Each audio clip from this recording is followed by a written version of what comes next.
So I'm going to share two stories as we prep talking about forgiveness. And the first one is going to be scripture. And it's, if not it's definitely like one of the big ones for forgiveness. So this is Matthew 18, verses 21 through 35. And just because this is what I have pulled up, this will be the RSV version that I'm reading from, Revised Standard Version. Then Peter came up and said to Jesus, "Lord, how often shall my brother sin against me, and I forgive him? As many as 7 times?" Jesus said to him, "I do not say to you 7 times, but 70 times 7. Therefore the kingdom of heaven may be compared to a king who wished to settle accounts with his servants.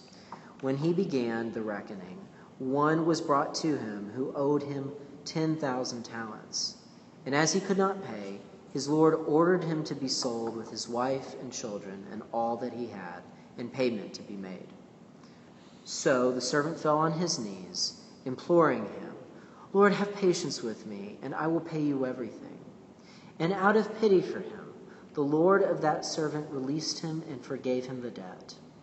But that same servant, as he went out, came upon one of his fellow servants, who owed him 100 denarii, and seized him by the throat. And he said, 'Pay what you owe.' So his fellow servant fell down and besought him, 'Have patience with me, and I will pay you.' He refused and went and put him in prison till he could pay the debt. When his fellow servants saw what had taken place, they were greatly distressed, and they went and reported to their Lord all that had taken place. Then his Lord summoned him and said to him, 'You wicked servant, I forgave you all the debt because you besought me. And should not you have had mercy on your fellow servant as I had mercy on you?' And in anger his Lord delivered him to the jailers, till he should pay all his debt. So also my heavenly Father will do to every one of you, if you do not forgive your brother from your heart." So I'm going to talk about this in 2 parts. The first part is those first 2 verses, so 18:21 through 22. So that's where Jesus was talking with Peter, and where Jesus says to Peter that you should forgive your brother who sins against you, brother or sister, as many as not just 7 times, but 70 times 7. So, on that note, it's often really hard for us to forgive others. That's something that we all struggle with as human beings. So one of I think the really helpful things of saying to forgive not just 7 times, but 70 times 7. So there's this repetition. You're forgiving, you're forgiving, you're forgiving. Part of what that does, on one hand, is it says to us we need to continue to forgive someone, even though they may sin and then against us, and then sin against us again, do us harm, do us wrong. It's also helpful for us, though, too, because it reminds us of the process of forgiveness. So we forgive multiple things in that forgiveness of 70 times 7. But I think also it's a reminder to us that we sometimes have to forgive the same thing over and over and over again. One example of this, I don't know if y'all have seen the movie Silence. So it was Andrew Garfield, Adam Driver, and Liam Neeson are in it. And so it's set in the 1800s, Meiji era Japan. And the Buddhists are in control, and they've been persecuting Christians in Japan. So Liam Neeson's character was sent over to be a missionary, and then Andrew Garfield and Adam Driver are sent to go find him. And one of the things they deal with is a test that the Buddhists have is having people step on the icon of Jesus on the cross. And then a further test they use is to have them spit on it. And what the priests actually tell them to do is please, like, step on it. Like, it's okay. Like, Jesus is going to be okay with that. The spitting, a lot of people have a hard time with. But there's this one guy who he constantly, like, the term we would say is apostate. Like, he is constantly rejecting Jesus. And he even betrays these two priests and these other followers. He betrays them to the Japanese government who are looking for them. And there's one point after he's done that he's thrown into jail with Andrew Garfield's character and all these other people. He's thrown into jail with them. And he goes up to Andrew Garfield's character and asks for confession. And he does this like time and time again. And at this point, Andrew Garfield kind of looks at him and he's like, really? Are you like kidding me? Like, you've just betrayed us. And he gets ready to betray him again. And you've done this, and you're asking me to like hear your confession. But he does. And that's a reminder. You know, he's a repeat offender. He's doing the same thing over and over and over again. But sometimes for us, also, in our process of forgiving, we have to forgive the exact same sin again. And it's good for us to have a tool and a means like that Jesus gives us for that. To be able to say, okay, I forgive you, I want to forgive you, but I'm still upset. And I still need time. So that, I think, is also what Jesus is giving us in this particular passage.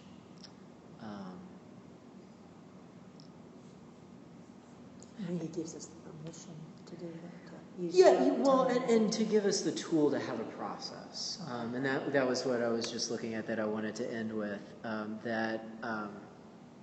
Really what matters most. It doesn't... For forgiveness, it's not that, you say, I forgive you, and everything's going to be okay. There's some people who can do that, and there's some times that each of us can do that. But most of the time, it's that we have to be willing to be in the process. We have to be willing to accept that forgiveness is a process, and that we want to be on that path. That we might not be okay with this today. We might not be okay with it tomorrow, but that we're committed to working towards that process. So the second part of what we had there, Matthew 18, 22 through 35, so the end of that chapter. The major things I just want to point out with that story of the unforgiving servant is, first off, when we ask, why do we forgive? We forgive because God has forgiven us. And that's what we see in this story. The unforgiving servant is supposed to forgive his fellow servant because he's been forgiven. And we even see like some of the same wording in what he says and what is said to him. So he's just blind to it, that it's the exact same situation. And that's why God gets so mad at, or their ruler, the king, gets so mad at them in this story because I just did this for you. Why aren't you doing the same thing for somebody else? Because that's what God calls us. God forgives us, and God calls us to act the same way to others. So God's forgiven our sins. We're called to forgive the sins of others too. We see that in the Lord's Prayer. The only thing that we're asked to do in the Lord's Prayer is to forgive the trespasses of others. And on this note too, so forgiving others is very difficult. But then, stop and think about what God has to do to forgive us. Not just dying on the cross, but think about like the things that God forgives, the things that we do as human beings, as a whole, and then just for us, what God has done, what God has forgiven, us individually for as well. So that's a couple of stories, and then I just want to close by giving another story. So today is 9/11, so that's a big moment of national grief for us, and in part because of that, and in part because we're Americans, because this is our context, I want to talk a little bit about John Adams and Thomas Jefferson. Now, I'm not a historian, so I'm kind of going to give some broad strokes here, but feel free to go and look at some of the details on this. So John Adams and Thomas Jefferson, as you may or may not remember, Adams is our second president. Jefferson is our third. Both were big founders for our country. What you may not remember or know, Adams was, they were in different parties. So Adams was a Federalist. And that's the party that over time looks very different now, but kind of morphed into the Republican Party today. Jefferson was a Democratic Republican, and that's the party that slowly kind of morphed into what we would call the Democrat Party today. So they both had very different political views, and they would have been coming up at this time when these parties were just being formed. Now, Adams was elected for one term. He's the first president to not hold a second term. And his second term was a very vicious fight. And I won't go into all the details, but bad things were said on both sides. Bad things were said on Adams' supporters to Jefferson. Bad things were said on by Jefferson's supporters about Adams and Adams' administration. I'm sure you all are familiar with Alexander Hamilton after the big musical that was done. And some of this is talked about in that musical. Hamilton was a Federalist, but he and Adams kind of had a falling out. So he didn't really help a lot with this whole situation. He kind of made things, because he ended up saying a lot of bad things about John Adams, and that didn't really help the situation, and it certainly didn't help Adams or Jefferson in their own relationship with each other. So it was a pretty hard battle. Adams gave up power willingly, which is a huge part of our government. He didn't say anything while he was in office about what Jefferson did, because he thought that's not what presidents should do. He had some things to say afterwards, though. So there was, I think it's safe to say, Jefferson and Adams were both hurt. Adams at one point wrote a letter, tried to reach out to Jefferson. His wife actually did the same. And then she and Jefferson kind of got at it politically. But years and years later, way after all this stuff happened, Adams and Jefferson do start to correspond with each other. And it becomes a thing. It becomes a correspondence, not just a letter and a reply, but it's a full correspondence that happens.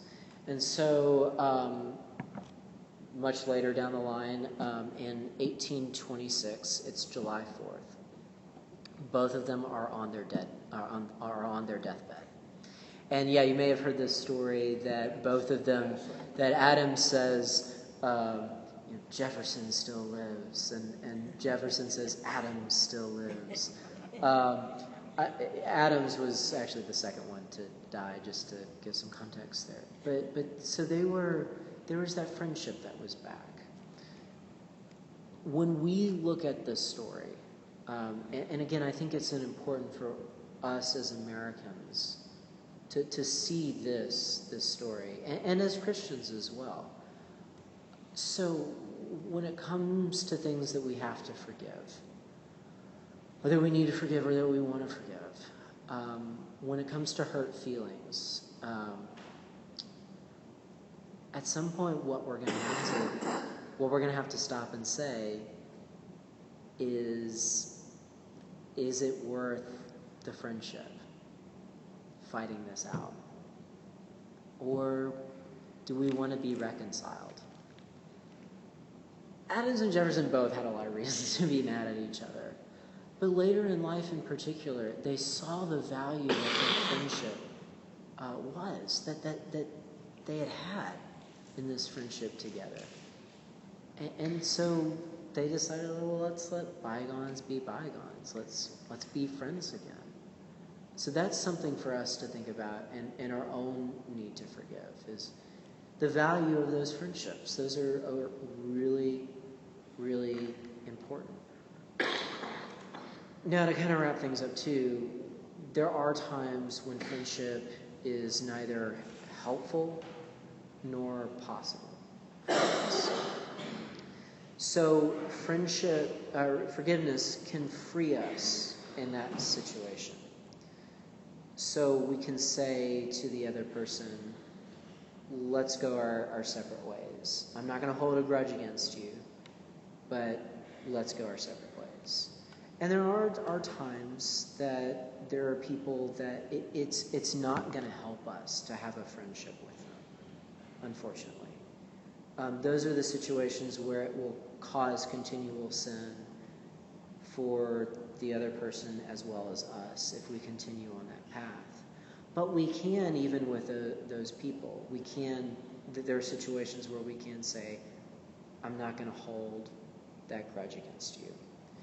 And there are times that we sometimes just need to step back, and that's so that we can continue to forgive the person. So to step away from that person that harms us, may continually harm us, and do like we saw in Matthew, have that continual process of forgiveness readily available.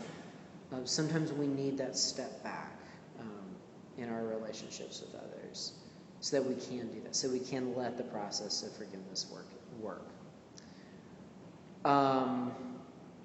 One of the things that I have personally experienced is that friendships, or if not friendships, acquaintances, can actually arise when we are willing to set things aside.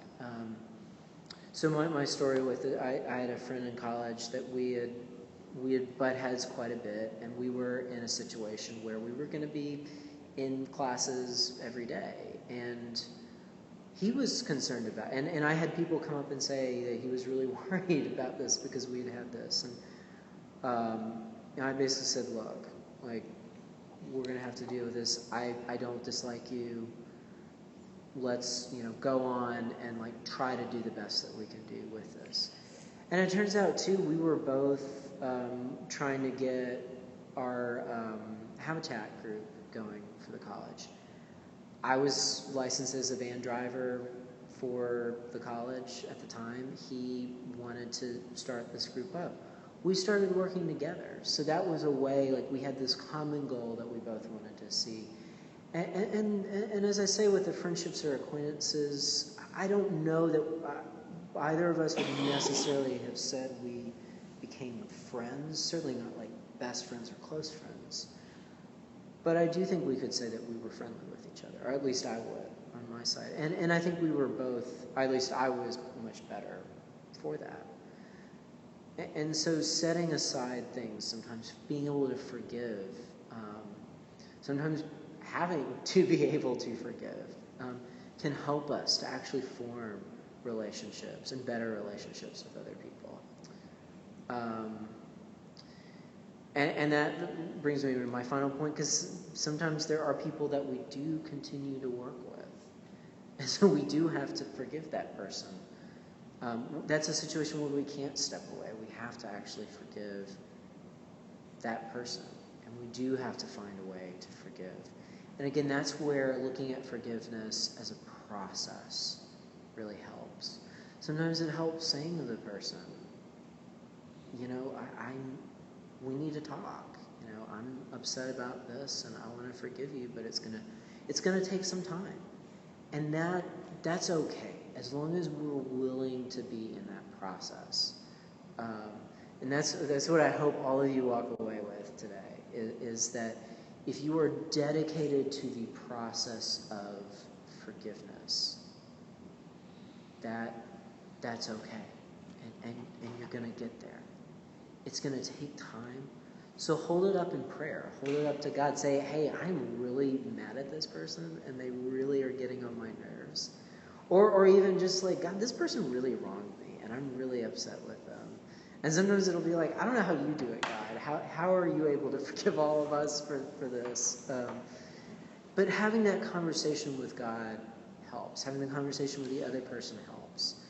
The other thing, particularly if it's somebody you have to continue to work with, particularly in this setting, in the church, lean on your other Christians. Lean on your fellow Christians. Not just me, but other people too.